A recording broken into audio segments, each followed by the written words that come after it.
السلام عليكم ورحمة الله وبركاته. أهلا وسهلا بيكم يا جماعة في فيديو جديد. فيديو النهاردة إن شاء الله هنتكلم عن الحساسات، هنتكلم عن نوع اسمه الاندكتيف ونوع اسمه الهول افكت. طيب في ناس كتير ممكن تيجي تقول لي أنت ليه عامل مدخل الحساسات في كورس الكنترول؟ توضيح بسيط جدا. لازم تفهم ان الاشاره او تفهم شكل الاشاره اللي بيبقى خارج من السنسور قبل ما يخش على الكنترول عامل ازاي. ما ينفعش اخش لك على الكنترول واقول لك ان الكنترول ده بيستقبل سيجنالز من الحساسات او من السويتشات وانت مش عارف الحساسات اللي عندك بتطلع اشارات شكلها عامل ازاي. فدي كان بس توضيح بسيط كده، اتمنى ان انت تكون فهمتني. طيب عندنا نوعين من السنسورز، عندي سنسور بيطلع حاجه اسمها، او عندي سنسور اسمه اندكتيف سبيد سنسور، وعندي نوع تاني اسمه الهول افكت. ايه الفرق ما بينهم؟ خلينا الاول نشوف الاندكتيف بيشتغل ازاي من جوه والهولو افكت بيشتغل ازاي من جوه، في الاخر هقول لك ايه الفرق ما بينهم. طيب انت عندك الاندكتيف هنا، عايزين بس نعمل دي كده. الاندكتيف هنا بيتكون من ايه؟ من مغناطيس دائم اللي هو البيرمننت ماجنت، اللي هو الجزء اللي فيه الاس والان ده. بعدين عندك السنسور هاوزنج اللي هو الهاوزنج بتاع السنسور. بعدين عندك الكرانك كيز او اللي هو الغطا بتاع الكرانك. بعدين عندك البول بين اللي هي الجزء ده اللي هو بيتثبت فيه او بيتحط عليه المغناطيس. بعدين عندك الويندنج اللي هي الملفات. بعدين عندك الاير جاب. بعدين عندك التريجر ويل with reference mark. طيب ايه الكلام الجميل ده؟ ده مغناطيس حلو، وده عندك ملف. في هنا بيتكون فيض مغناطيسي. الفيض المغناطيسي ده انا لما عندك مغناطيس وعليه ملف، الملف ده بيكون لي مجال مغناطيسي، او المغناطيس بيبدا يكون لي مجال مغناطيسي. المجال المغناطيسي ده لما السنه بتاعت الفلاي ويل بتيجي قدامه في الجزء ده كده، في الجزء اللي هو اللي انا عامل لك عليه دايره ده، المجال المغناطيسي ده بيبتدي ينهار او بيبتدي يتقطع، نفس فكره الدينامو شويه. فلما المجال المغناطيسي بيبتدي يتقطع بتبتدي او بيبدا يدي عندي اشاره تعلى لفوق. طيب لما السنه بتبتدي تبعد، الاشاره بتنزل لتحت. السنه اللي بعديها تقرب، الاشاره تطلع لفوق. السنه تبعد تنزل لتحت، السنه اللي بعديها تقرب، وهكذا. بيطلع عندي شكل ويف، او بيطلع عندي حاجه اسمها الساين ويف بالشكل ده كده. طيب ايه بقى هي الريفرنس مارك دي؟ الريفرنس مارك دي لو خدت بالك هي منطقه ما فيهاش سنون او ما فيهاش تيث. المنطقه دي هي دي اللي الكنترول بيعرف منها احنا فين بالظبط، او مكان البيستن بتاعي فين. فلما الحته الفاضيه دي بتبتدي تيجي على الجزء اللي هو بتاع الويندنج والقلب المغناطيسي ده، او البيرمنت ماجنت او المغناطيس الدائم ده، بيطلع لي اشاره بالشكل ده، بيولد لي اشاره بالشكل ده.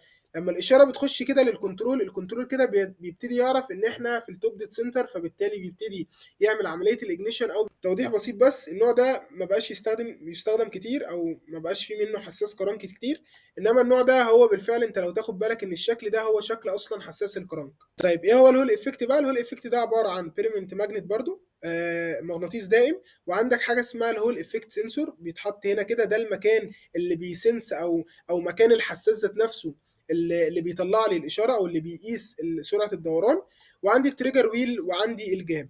الموضوع بيشتغل ازاي؟ نفس الفكره بالظبط، بس الفرق ان ده مغناطيس واصل له تيار من ملف، او من كويل من جوه، واصل له تيار او واصل له كهرباء. لما عندك السنه بتبتدي تقرب من الجزء ده كده، التيار ده او الفيض المغناطيسي ده بيبتدي ينهار، فبالتالي ما بيولدليش جهد. على عكس الحساس التاني لما كنت بتقرب السنه، الاشاره كانت بتعلى. هنا لما السنه بتبتدي تقرب، الاشاره بيتعمل لها اوف، او انت كده بتلغي لي او ما بتولدليش جهد، عشان انت بتيجي تقطع التيار. ولما السنه بتبتدي تبعد، الجهد بيبتدي يتولد والاشاره بتبتدي تطلع لفوق تاني.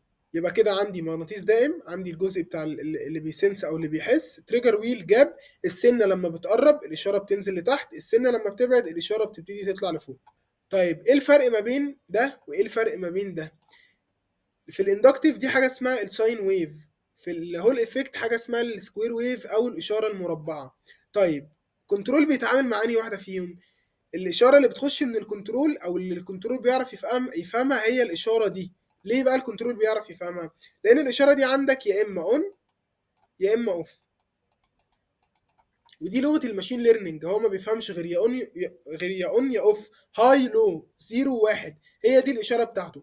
فانت عندك هنا تعتبر هي واحد لو اون، صفر لو اوف. طيب تعتبر هي هاي لو اون او لو واحد، ولو لو اوف.